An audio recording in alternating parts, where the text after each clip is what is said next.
হৃদয় বিদারক এই দৃশ্য ধারণ করেছে মার্কিন সংবাদ মাধ্যম CNN। ভিডিওতে দেখা যায় ত্রাণ না পেয়ে বাধ্য হয়ে রাস্তায় পড়ে থাকা আটা কুড়িয়ে নিচ্ছেন গাজার এই অসহায় মা। একটা পর্যায়ে কান্নায় ভেঙে পড়েন তিনি। এ সময় চিৎকার করে ইসরায়েল ও আরব দেশগুলোর বিরুদ্ধে আল্লাহর কাছে বিচার দেন এই মা।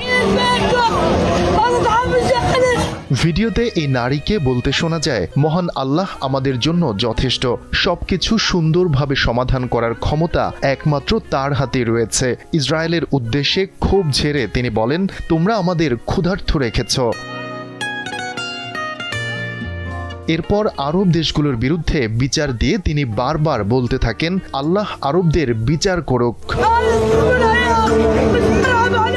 গাজায় যে এরই মধ্যে দুর্ভিক্ষ চলছে, ভিডিওটি তার বড় প্রমাণ বলে মনে করা হচ্ছে। ওয়ালটন বিএলডিসি ফ্যান খরচ বাঁচে 65% পর্যন্ত। ওয়ালটন বিএলডিসি ফ্যান ছড়ায় স্বস্তির সবুজ হাওয়া। মার্কিন সংবাদ মাধ্যম CNN বলছে, ইসরায়েল গাজায় অবরোধ আরোপ করে রাখায় জাতিসংঘ ও অন্যান্য সংস্থাগুলো দুর্ভিক্ষর ব্যাপারে সতর্কতা দিয়ে আসছে, যার চিত্র এখন ফুটে উঠছে। যদিও অনেকের মতে গাজায় ইতিমধ্যে দুর্ভিক্ষ শুরু হয়েছে।